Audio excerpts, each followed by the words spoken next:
Hey guys, I got a beautiful morning here in Southern Virginia, and looking at the background behind me, what's so beautiful about it? It's cloudy, which is nice to have in the summertime when it's so hot. Keep that temperature down a little bit. Got a lot of things I want to try to get to today. Got some picking I need to do, get some squash and zucchini out of here. Probably go ahead and pull this section of candy onions up, get all these big cabbage out of here, the ones that haven't split, the worms haven't gotten to.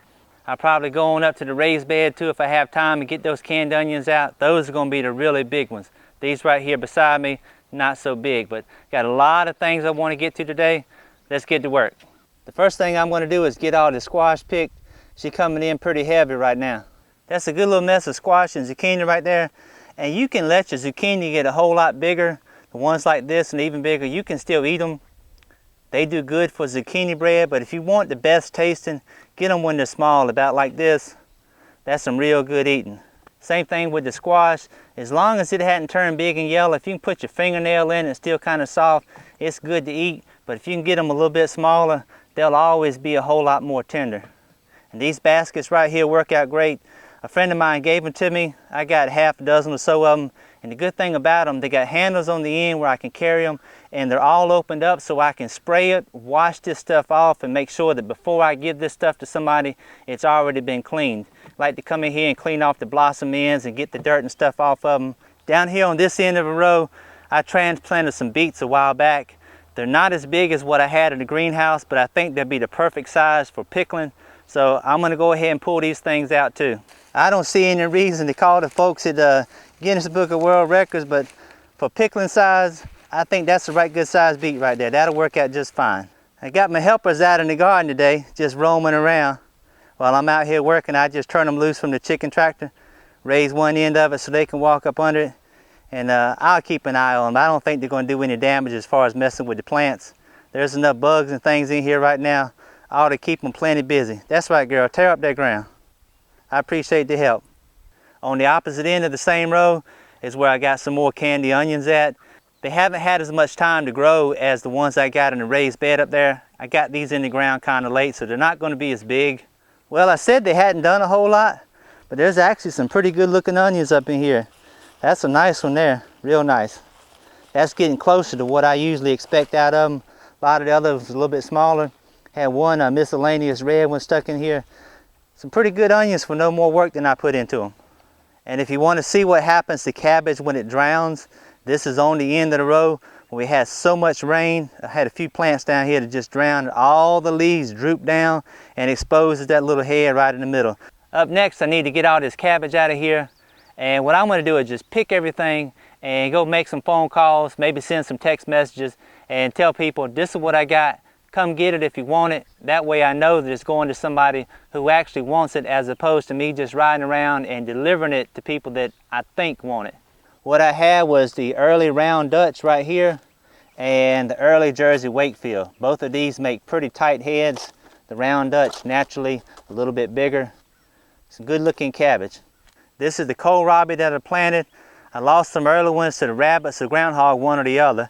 And then I had some more just bolt on me right away. So I don't have as many in here as I had anticipated, but being as how we don't eat a whole lot, and I don't know that many other people who do either, anything that I make will be a plus. So let me go down here and see if I can get some kohlrabi out of this row. All right, these kohlrabi right here, they are a beast to cut with a knife, I tell you. And I call them alien turnips. That's what they look like with all the leaves coming out the side, but they do taste like a turnip. What you're supposed to do, you're supposed to peel this thing, and then you can cut it.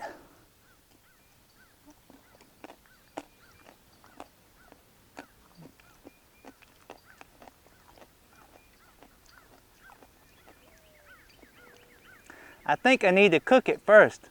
All of my broccoli has bolted, going to seed, and it's not much good for seed because it was a hybrid variety. So the only thing it's doing right now is providing some pollen for these bumblebees, and they are having a field day with it. All right guys, we're rolling along right now. What time is it? Y'all never seen me wear a watch. Doesn't matter what time it is. The sun comes up and the sun goes down, and somewhere in between you need to get the job done. So I don't worry about what time it is. But I think it is time for me to get the wheelbarrow or the backhoe, one or the other. What I'm gonna do is just pull all this stuff up. Somebody asked me recently, do I have a compost pile? yes, I have a compost pile. And it's not a little small one like this. It's a pretty good sized pile.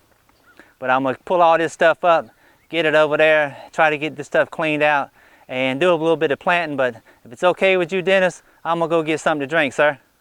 And when it comes to something to drink, my beverage of choice is well water. We save the Gatorade bottles when they have Gatorade. Just fill them up with that good well water.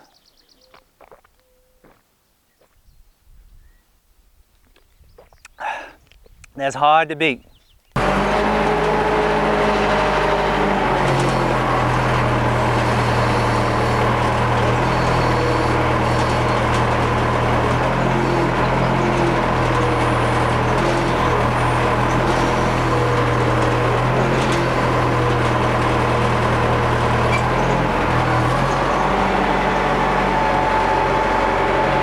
Now that everything has been picked, harvested, cleaned up, it's time to take the tiller and go down through there and loosen this stuff back up.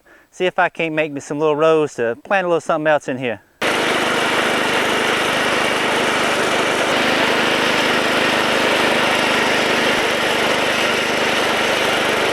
You can kind of see the row that I'm going to be working with now.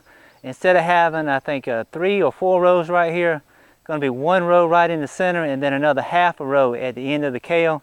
Notice how pretty that kale looks. I'm going to keep that going as long as I can so we can keep eating off of it and always have some good greens to give to the chickens.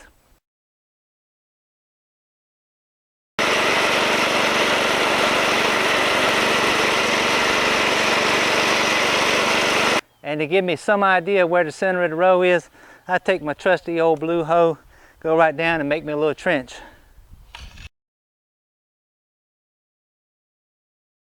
First up will be my sweet potato squash.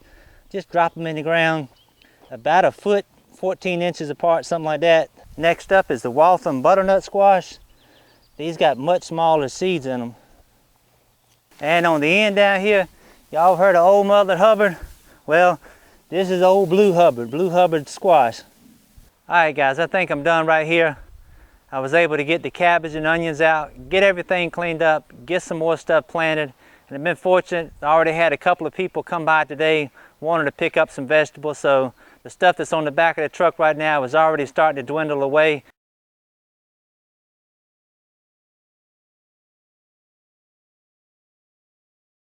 And there's only one thing left to do right now. Let me go show you the big candy onions.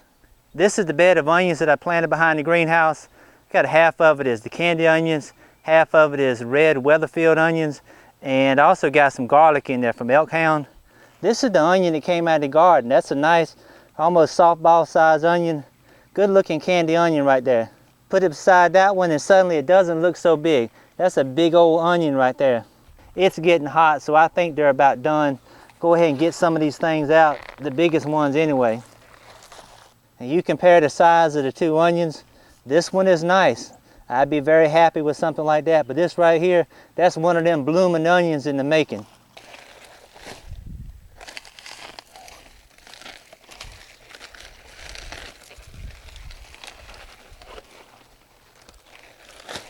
Now that's what I call a real nice mess of onions. That's some beautiful candy onions in that wheelbarrow. Rather than pull all the onions up at one time, I'm going to leave these red ones in here. It's a variety that I'm not familiar with as far as how big they can get. I'm going to give them a couple more weeks and see how they progress. Alright guys, as I said at the beginning, it was a beautiful day. It was nice and cloudy. We did have a shower of rain come through there right in the middle of the day and kind of wet things a little bit. Not too bad, just a little light shower. Then the sun's come out, it's got very humid, but the wind has stayed down.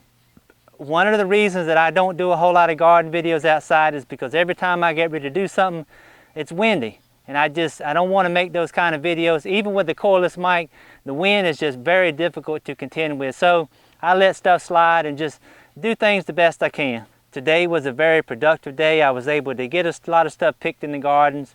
Got some beautiful produce, got some more seeds in the ground. Really enjoyed the time out here, being able to do this and not have to contend with the wind. Right now my stomach is growling, reminding me that yes, I had breakfast, but I haven't had my lunch yet, so I need to go get a little something to fill that empty space in my stomach. So I hope that was helpful. Y'all take care, and Lord willing, I'll see you next time. If you found this video to be helpful informative, entertaining, or just downright funny, don't forget to subscribe.